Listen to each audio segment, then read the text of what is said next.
Railway Koduru Janasena MLA అరవ శ్రీధర్ తన శాసనసభ whip పదవికి రాజీనామా చేశారు. శనివారం పార్టీ అధినేత పవన్ కళ్యాణ్ తో భేటీ అయిన ఆయన తన రాజీనామా పత్రాన్ని అందజేశారు. వ్యక్తిగత కారణాలతోనే శ్రీధర్ ఈ నిర్ణయం తీసుకున్నారని జనసేన పార్టీ ఓ అధికారిక ప్రకటనలో వెల్లడించింది. ఆరోపణలు చేసిన మహిళ ఇప్పటికీ సోషల్ మీడియా ద్వారా వీడియోలు విడుదల చేస్తూ తన వాదన వినిపిస్తున్నారు. మత విద్వేషాలు రెచ్చగొట్టేందుకు పాస్టర్లతో డ్రామాలు ఆడిస్తున్నారు.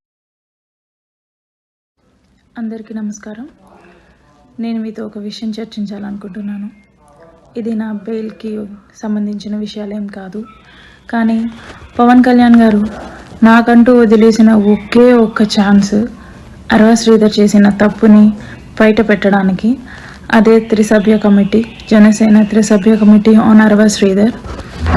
ఇంకా దాని వివరణ రాకముందే, ఇంకా దాన్ని ఫైనల్ జడ్జ్మెంట్ రాకముందే స్టిల్ ఎంత చెప్పినా సరే ఒక మనిషికి అదే పని రిపీట్ చేస్తూ ఉన్నాడు అంటే అతనికి పార్టీ నుంచి ఒక లెటర్ అయినా వచ్చి ఉండాలి, ఇండైరెక్ట్గా లెటర్ అయినా వచ్చి ఉండాలి.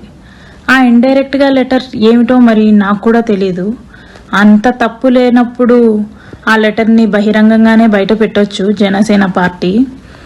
కానీ అలా ఇండైరెక్ట్గా లెటర్ అనేది రిలీజ్ చేసిందో మరి వీళ్ళే అన్నీ వదిలేసుకొని బయట అలా కండువ కప్పుకొని ఒక కొత్త జెండా ఆవిష్కరిస్తూ తిరిగేస్తున్నారో నాకు అర్థం కావట్లేదు. ఒక దరిద్రుడు, ఒక పనికిమాలినోడు నన్ను కొట్టాడు రీసెంట్గా.